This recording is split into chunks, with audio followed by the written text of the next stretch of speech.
pain of our tragic loss of him.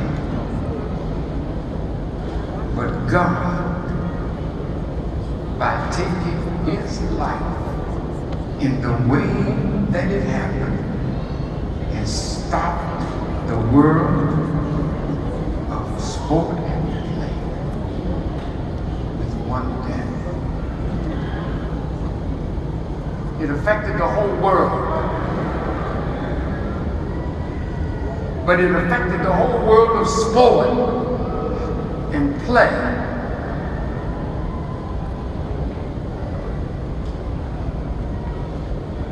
I and my family were in Sedona, Arizona, where my daughter, BJ, was vacationing with her husband. And we usually go up, as she goes up, every year for a 2-week vacation. And one day out of her 2 weeks, we visit her. Other members of the family and the laborers that are present with me in the messenger's home in Phoenix, Arizona, we all would go to Sedona. So my daughter had arranged on that Sunday morning when we were about to leave for us to be at a fabulous restaurant with a view that was just magnificent. There were 17 of us. And the news came while we were sitting in the restaurant. It came by a telephone call to Brother Haroon. And he spread it to those of us at the table that Kobe had passed. The table had gasped. I don't know what my immediate reaction was, but I was very quiet, not emotional, and my mind went immediately to Allah. Because we do not consult him enough when things happen in our lives and in the lives of others to help us understand more of the will of God. So while sitting at the table, I would not speak. My mind was on Allah, and I was throwing scriptures around in my mind to comfort myself in the knowledge of our great loss of our brother. But you know, when you go to God, you go to the only being that has the right answer for your question. I have been thinking seriously recently about life, your life, my life, our lives. We do not consider enough that God, Allah, is the sovereign Lord of our very being. And our lives are His to use as He pleases for His purposes. We don't think like that. So we focus on the sadness, the tragedy. And then, of course, when I learned that his daughter was with him, it compounded the pain. But it also compounded my question to God. For He says in the Quran, no soul dies but with His permission. It may be an accident on one level, but it is purposeful on another level of the sovereign Lord of everybody in the helicopter, and everybody on the ground, and all the people that would be affected by God's will. So as I was thinking on God and thinking on belief in one moment, you're a believer in God. And then a situation takes place in your life that is a misfortune, and the misfortune hits us so hard that in the next moment we have moved from the column of a believer into the column of doubt. And then anger comes up with God, because He's the ultimate source of life and death. And then we go to the other column and we become an instant disbeliever. And throughout our lives, we keep moving back and forth from belief to doubt to unbelief to anger with God, then believing in Him again. We're so much like the fickle nature of the public. They are with you in this instance, and they are against you in the next instance. So I wanted to understand that. So when we said goodbye to BJ and Maurice to come back to Phoenix, and they wanted to drive to the highway with us, we were in several cars, and I said to my daughter, Holiday, have you ever heard of the chapel in Sedona in the beautiful red rocks? It's made out of a rock, but it's a huge cross. I said to my family, and they radioed into the other cars, the minister wants to stop at the chapel because I felt a need to pray. There's certain things that happen in your life that you might not have an answer to, but it brings you to your knees.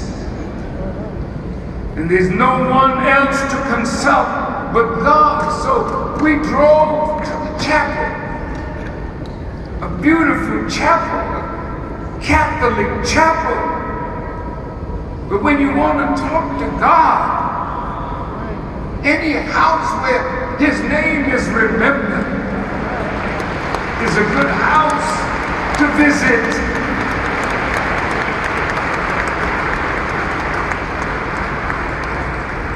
It's a Catholic chapel. I later learned that Kobe went to the little chapel that morning and took communion. Father Steve Salad of Our Lady, Queens of Angels in Newport Beach, told KABC that Kobe 46-1 and Gianna 13 received communion for heading off for their helicopter ride.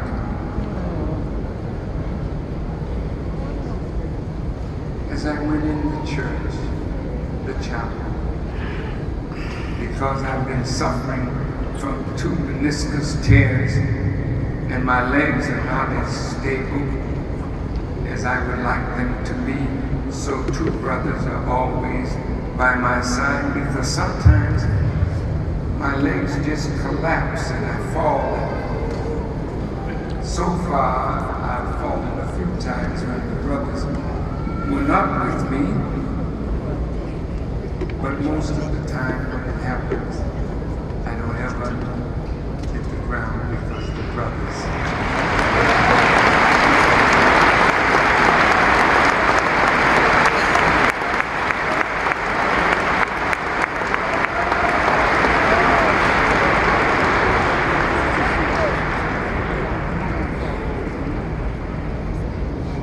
When I got to the chapel,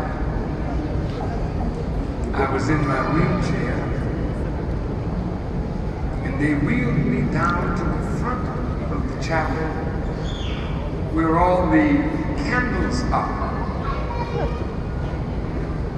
And I saw where I wanted to kneel down to say my prayer, and my brother Nadia said, don't do that because it would hurt your knee. So I sat on the bench and called my son Mustafa to my side.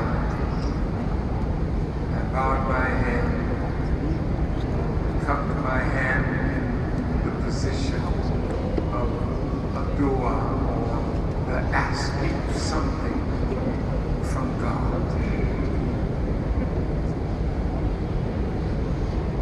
And I began to pray for Kobe. I was thanking God for the joy that He gave to so many of us who watched Him play.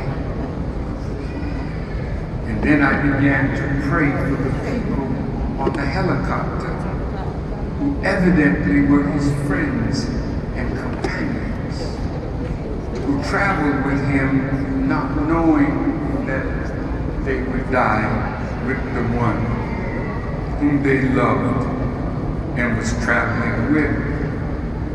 And as I was bearing witness to the greatness of God, I just broke down. I didn't cry out, but tears fell from my eyes that were bigger than tears that I've seen before from myself. And the tear rolled down my right cheek, and I watched it fall to the ground, not the ground, but the floor of the church. And it looked like a huge teardrop. I didn't know that my daughter was filming me and the prayer that I was saying, though my prayer was not loud. But when I opened my eyes, she was there. So some of my words are there for whatever purpose they may serve. And then I looked up, and there was the crucifix with Jesus on it. And I had not seen it until I finished my prayer and looked up. And I said, Donna, get the picture, because the Jesus Christ that was in terrible agony on that cross was black. It was bronze but burnished, so it looked black. And I said, Father, you know I'm looking. I know at myself. And I'm looking at you all, friends of mine, that may be with me in some circumstance where death hovers. Found out after getting back to Mr. Muhammad's home in Phoenix, where I'm blessed to live, that my brother Khalil, who works with Layla Ali on occasion, was in California with Layla and her husband on some assignment. And he said to me, may I show you something? I said, certainly. In back of the house where Layla and her family lives, it's in the valley where the plane went down. And they could see the smoke from the burning of the helicopter. But in the evening, the wheels showed up. There was a full moon that was on a level like it was just above the horizon, but the star was up above the moon. And I said to God, Father, I understand. Because when Kobe died, I knew there was a message in it for me and for us. And I'm going to explain the meaning of the message. Beloved, and I want to ask my team to take the picture of the wheel, and I want you to put it up on the screen. It's on page 49 of this document. You have it up? Do you see it? You see the moon? Up above it is not a star. You can't find any stars in the sky.